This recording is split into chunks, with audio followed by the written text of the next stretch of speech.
नमस्कार, कच्चा चिट्ठा देख रहे हैं आप और मैं हूं आपके साथ राजप्रीत कौर। महाराष्ट्र में एक बार फिर से सियासी हंगामा शुरू हो गया है, जिससे महाराष्ट्र के पूर्व सीएम उद्धव ठाकरे की मुश्किलों में इजाफा हो गया है।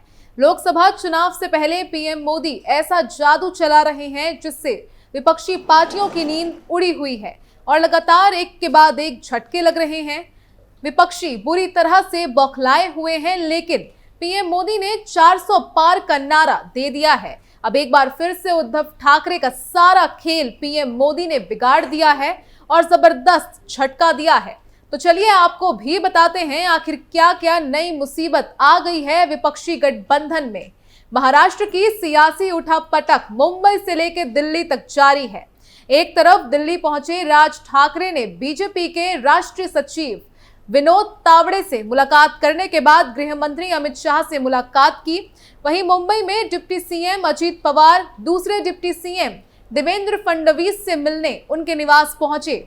इस बीच मुख्यमंत्री एकनाथ शिंदे ने अपने निवास पर पार्टी के सांसदों और वरिष्ठ नेताओं के साथ बैठक की। सीएम एकनाथ शिंदे ने ठाणे में सांसदों के साथ सीट बंटवारे और एमएनएस के महायुति यानी कि बीजेपी के नेतृत्व वाली गठबंधन में शामिल होने के बाद के समीकरणों पर चर्चा की।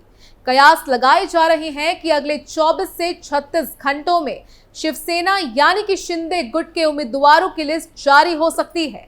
इस बीच एनसीपी यानी कि शरद पवार गुट की नेता सुप्रिया सुले ने बड़ा बयान देते हुए कहा है कि राज ठाकरे अगर इंडिया ब्लॉक में आते हैं तो उन्हें उचित सम्मान मिलेगा।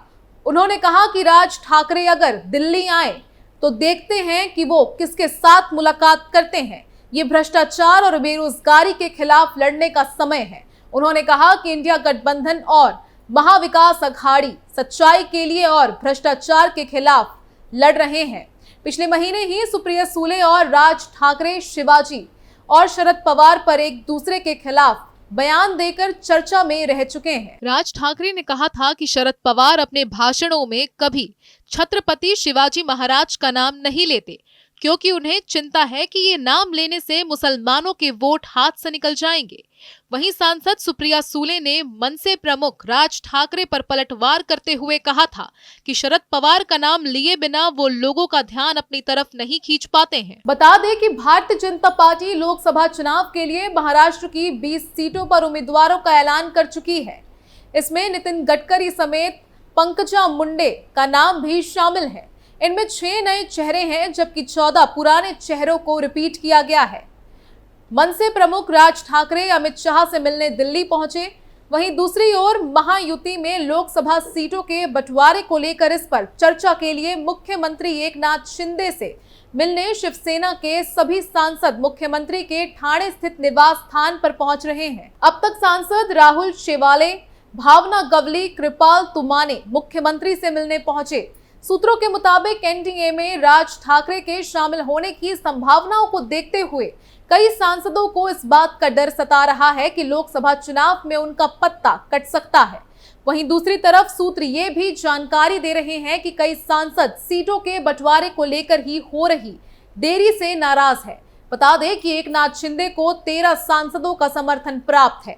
लोकसभा चुनाव से पहले भारतीय जनता पार्टी यानी कि बीजेपी महाराष्ट्र में अपने एनडीए गठबंधन के अन्य सहयोगियों के साथ सीट बंटवारे को लेकर एक निष्कर्ष पर पहुंचती दिखाई दे रही है। बीजेपी महाराष्ट्र में शिवसेना, शिंदे और एनसीपी से सीट शेयरिंग पर बातचीत कर चुकी है और बस अब इसकी औपचारिक घोषणा होना बची है।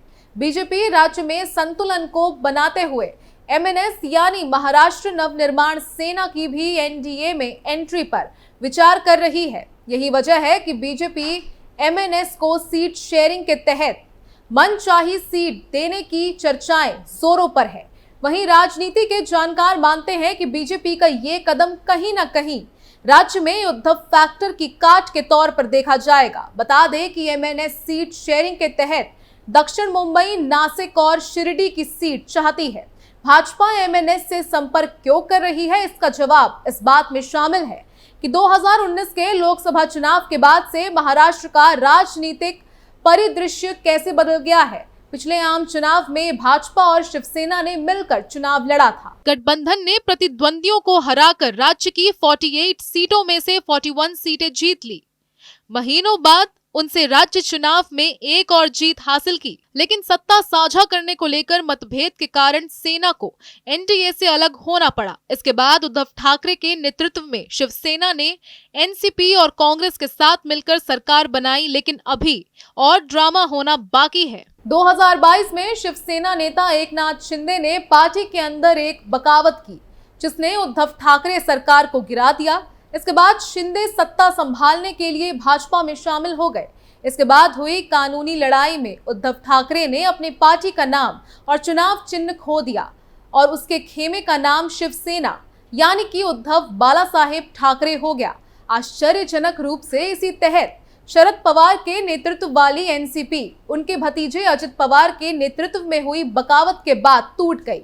एनसीपी के दिग्गज नेता ने भी अपनी पार्टी का नाम और चुनाव चिन्ह खो दिया और अब रकांपा यानी कि शरद चंद्र पवार नामक गुट का नेतृत्व कर रहे हैं।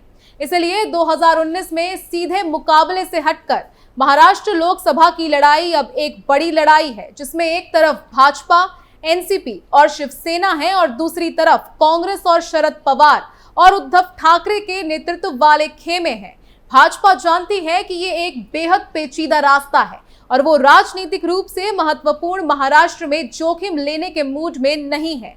ऐसा अगर हुआ तो बीजेपी का खुद का लक्ष्य, जिसके तहत वो 370 सीटें जीतने की बात कर रही है, को हासिल करने में उसे दिक्कत हो सकती है। इसलिए उद्धव ठाकरे फैक्टर का मुकाबला करने के लिए ये उनके चचेरे भाई राज ठाकरे से संपर्क किया है। राज ठाकरे ने उद्धव ठाकरे से अपने मतभेद की वजह से 2006 में अपनी नई पार्टी का निर्माण किया था। एमएनएस ने 2009 के चुनाव में सर्वश्रेष्ठ प्रदर्शन करते हुए 13 सीटें जीती थी। हालांकि 2014 के चुनाव में एमएनएस सिर्फ एक ही सीट जीत सकी। 2019 में भी पार्टी को चुनाव में ज्यादा सफलता हाथ नहीं लगी। पिछले एक दशक में राज ठाकरे ने मीडिया में अक्सर विवादास्पद टिप्पणियों के साथ राजनीतिक सुर्खियों में बने रहने के लिए स्ट्रगल किया है। जब शिवसेना टूट गई तो वो पार्टी के संकट के लिए अपने चचेरे भाई को जिम्मेदार ठहराते हुए उनके खिलाफ हो गए। उन्होंने एकनाथ शिंदे के प्रति भी गर्मजोशी दिखाई है और दोनों नेताओं के बीच कई मौके पर मुलाकात हुई है। राज ठाकरे ने 2006 में शिवसेना छोड़कर नई पार्टी बनाई, जिसका नाम महाराष्ट्र नवनिर्माण सेना यानी कि एमएनएस रखा। 2009 के विधानसभा चुनाव में राज ठाकरे की पार्टी ने 13 सीटें जीती, लेकिन इसके बाद उनकी पार्टी का प्रदर्शन लगातार गिरता गया। 2014 में तो राज ठाकरे की पार्टी मुश्किल से एक सीट ही जीत पाई। पॉलिटिकल एक्सपर्ट कहते हैं कि कहीं ना कहीं बीजेपी इस बात को लेकर क्लियर नहीं है कि लोकसभा चुनाव में मुंबई और आसपास के इलाकों में उद्धव गुट और कांग्रेस उनका गठबंधन कितना नुकसान पहुंचा सकता है। पिछली बार यहां की सभा सीटों पर एनडीए ने जीत हासिल की थी। ऐसे में बीजेपी इस बार भी कोई रिस्क नहीं लेना चाहती है। ये नंबर पार्टी के लिए बहुत मायने रखते हैं, खासकर इसलिए उद्धव ठाकरे अगर मुंबई में कोई सीट जीतते हैं तो ये उनकी पार्टी के लिए बड़ा बूस्ट होगा। उसे काउंटर करने के लिए अभी भी मजबूत लोगों को अपने पाले में लाने की जरूरत है। मूड ऑफ द नेशन के सर्वे में भी महाविकास अघाड़ी और एनडीए के बीच में करीब 4% वोट का अंतर दिखाई दिया था। इसका मतलब साफ है कि अभी भी करीब 15% फ्लोटिंग वोट दिखाई दे रहा था। ऐसे में फ्लोटिंग वोट को समय रहते अपने पाले में लाने की कोशिश करनी चाहिए। उसे देखते हुए बीजेपी की ओर से राज ठाकरे से संपर्क किया गया। खासकर दक्षिण मुंबई की सीट पर बात चल रही है। उसका असर मुंबई और आसपास के इलाकों में देखने को मिल सकता है, क्योंकि बीजेपी को लगता है कि शिवसेना का कोर मराठी वोटर अभी भी उद्धव ठाकरे के समर्थन में है और एकनाथ शिंदे के साथ बीजेपी को ट्रांसफर होने की संभावनाएं कम है। ऐसे में अगर राज ठाकरे जैसा चेहरा एनडीए के साथ होगा तो कम से कम उन वोटों को साथ मिलाने की कोशिश सफल हो सकती है। दूसरी तरफ राज ठाकरे के लिए भी एनडीए अलायंस में आना एक तरह से मजबूरी है। उनकी पार्टी का ग्राफ धीरे धीरे नीचे ही जा रहा है। पिछले चुनाव नतीजे में सामने आया कि एमएनएस के 1 से 2% वोट बचे हैं। 2014 के लोकसभा चुनाव में एमएनएस ने बीजेपी और पीएम मोदी का समर्थन किया। हालांकि 2019 में यू टर्न मारा और पीएम मोदी का विरोध किया था। राज ठाकरे की पार्टी 2019 का चुनाव भी नहीं लड़ी थी। राज ठाकरे को लगता है कि उद्धव ठाकरे के कांग्रेस के साथ जाने से हिंदुत्व की पिच खाली है और बीजेपी के समर्थन से संगठन को भी मजबूत किए जाने का एक अच्छा मौका हो सकता है। राज ठाकरे पर अपनी पार्टी कैडर का भी दबाव है। ऐसे में एनडीए में आकर राज ठाकरे ना सिर्फ पार्टी को बचा सकेंगे बल्कि अपना वोट प्रतिशत और लोकसभा में भी उपस्थिति दर्ज करवा सकते हैं। अब देखना होगा कि कैसे राज ठाकरे उद्धव ठाकरे का खेल बिगाड़ते हैं। आपकी क्या राय है, कमेंट करके हमें जरूर बताएं। तब तक के लिए देखते रहिए कैपिटल टीवी। नमस्कार।